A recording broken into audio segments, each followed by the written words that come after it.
Imagine stepping into one of the most lavish palaces the world has ever seen. Gilded halls, glittering chandeliers, and enough silk and satin to wrap the globe twice.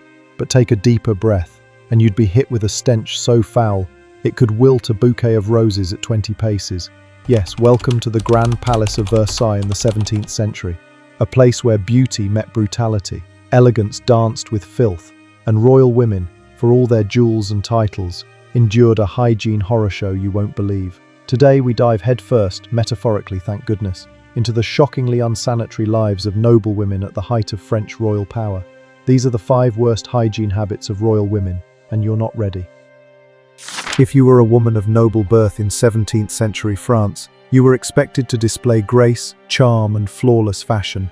But when it came to personal hygiene, things took a rather unpleasant turn, because bathing, the very thing we associate with cleanliness today, was often avoided like the plague. You see, the science of the time hadn't caught up with common sense. Doctors believed that warm water was not your friend, but your enemy. They thought it dangerously opened your pores to disease, inviting in unseen threats that lurked in the air. Add to this the powerful voice of the church, which condemned bathhouses as dens of vanity and temptation, and what you had was an entire culture slowly turning its back on water. Women didn't have private baths or the luxury of daily showers. In fact, they rarely bathed at all. A full body wash was considered unnecessary, risky, or even sinful. Instead, most nobles, including royal women, would use a damp cloth to wipe their hands, faces, and perhaps their necks. But these weren't water-soaked towels. They were often moistened with alcohol, vinegar, or even saliva, which supposedly helped clean without exposing the skin too much. To make matters even more disheartening, when it was time for a bath, and that was rare, it was usually a communal event. Families would bathe in the same tub of water, one after the other, and who got to go first? The men, of course. By the time a woman entered the tub, the water would be lukewarm, cloudy, and filled with residue. That's if there was even water left to soak in. The effect on the royal palace? Let's just say that the smell didn't stop at the stables. Visitors often commented on the overpowering scent that drifted through the halls of Versailles, a strange mixture of old perfume, body odor, animal fat, and mildew. It wasn't that the royals didn't care about appearances, they just had very different ideas about what was considered clean. For women especially, who were expected to be paragons of beauty and sophistication, the contradiction was almost cruel. Wrapped in silks, weighed down with jewelry and powdered to perfection, but underneath, skin that hadn't seen soap in months. It was the very definition of looking good from afar, and far from good up close. Now, if the lack of bathing wasn't enough, the next hygiene habit, or rather, the complete lack of one, is something we truly take for granted today: toilets. The Palace of Versailles was a marvel of architecture, dripping with luxury, housing the most powerful people in Europe. But here's the kicker, it had almost no proper toilets. That's right, hundreds of rooms, thousands of guests, and barely a functioning bathroom in sight. Instead, the royal court relied on chamber pots, small portable bowls placed under beds, behind curtains, or in closets. When nature called, you used your pot, and then, well, someone, if not you, tossed it out the window. If the wind was unfortunate, or the street below too crowded, someone might get a very nasty surprise. And some courtiers didn't even bother with pots. Men were known to urinate off balconies or relieve themselves in the palace gardens. Visitors and foreign dignitaries were appalled at what they witnessed. It wasn't just a few incidents, it was systemic. The palace was infamous for its overwhelming stench, and the corridors often doubled as improvised toilets. Imagine being a lady in waiting, gliding through the halls in your elaborate gown, lifting your skirts carefully, not just to show off your embroidery, but to avoid stepping in human waste. In fact, it got so bad that by 1715, a royal decree had to be issued, stating that the palace corridors were to be cleaned once a week. Not daily, not after an event, just once a week, because that was considered an improvement. And let's talk about wiping. Modern conveniences like toilet paper didn't exist. Instead, people used cloth scraps, leaves, straw, or in desperate cases, their own hands. Washing up afterward was minimal, if at all. And when your waste disposal system was a window and your cleaning method was questionable at best, well, it's no wonder parasites and disease ran rampant. If Versailles was the heart of Europe's fashion obsession, its pulse beat strongest in the wigs and hairstyles of royal women. These weren't just everyday hairdos, these were architectural achievements. Hairstyles towered feet above the head, adorned with ribbons, pearls, miniature gardens, and even tiny ships. That's right, ships. Realistic replicas set atop a woman's head, riding the waves of powdered curls. To achieve such scale, women stuffed their hair with everything from wireframes and horsehair to padding made of wool or cotton. Then, once the basic form was achieved, they applied liberal amounts of pomade, made from animal fat, particularly beef tallow. This helped mold and hold the style in place, but that grease also made for a warm, sticky, and very attractive home for lice. Because women didn't wash their hair often, and certainly didn't remove their elaborate wigs for casual cleaning, lice infestations were not just common, they were expected. Entire colonies of the little critters thrived within those towering styles.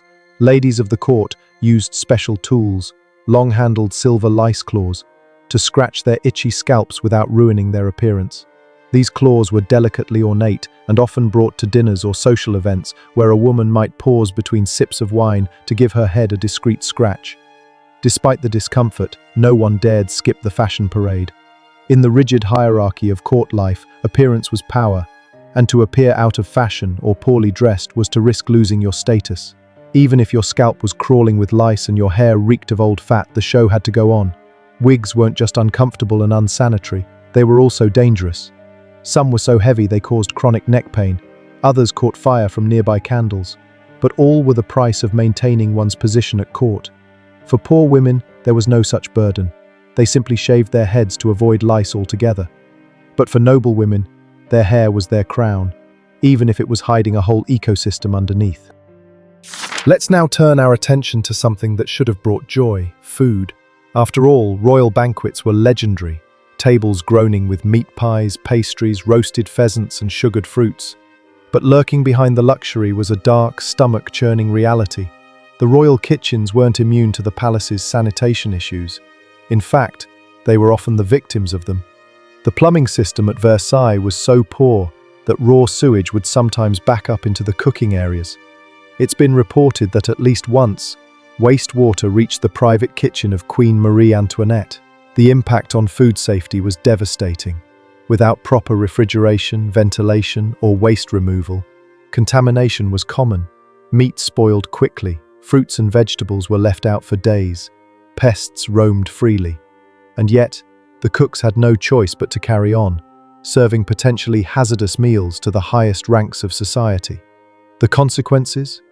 Gastrointestinal distress was rampant. Diarrhea, vomiting, and infections were common. But the most horrifying were the parasites. Royal courtiers were frequently infected with intestinal worms, especially tapeworms, thanks to undercooked meats and filthy kitchen conditions. Even the mighty Louis XIV wasn't spared. He is said to have passed a 6-inch-long tapeworm, a grim reminder that even the most powerful man in France was not above the consequences of poor hygiene. For the women of the court, dining was a delicate performance. They were expected to eat gracefully, to chat and flirt, to toast and entertain. But behind the elegant facade, many battled nausea, cramps, and more serious illnesses, all silently to maintain appearances. Finally, we arrive at what may be the most intimate and painful part of a woman's life: childbirth. And for royal women, it wasn't just painful, it was public. In 17th century France, when a queen or high-ranking noblewoman went into labor, it was considered a national event. Literally. The delivery room would be filled with courtiers, doctors, priests, and noble observers, all there to watch. Not assist, not support. Watch. When Queen Marie-Thérèse gave birth, the room was so packed that it resembled a theatre more than a medical ward. The reason? Royal births had to be witnessed to prevent scandal. People feared that a stillborn or female baby might be swapped out for a healthy male heir. So the entire process had to happen in full view. This meant that the mother, likely in excruciating pain and emotional distress, was surrounded by an audience during one of the most vulnerable moments of her life. There was no privacy, no dignity, just expectation.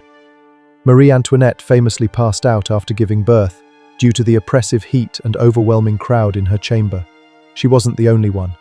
Many women fainted, cried, or suffered complications. all while being watched like a performance on stage. And childbirth was far from safe. With limited medical knowledge and no access to antibiotics, 1 in 3 children died before the age of 3. Mothers also faced high mortality rates, especially from infections caused by unwashed hands and unsterile tools. So while royal births were moments of national celebration, they were also marked by immense fear and physical suffering. The emotional toll on women, who had to bear children under pressure, surveillance, and threat, was staggering. So there you have it, 5 grotesque truths from the golden halls of Versailles.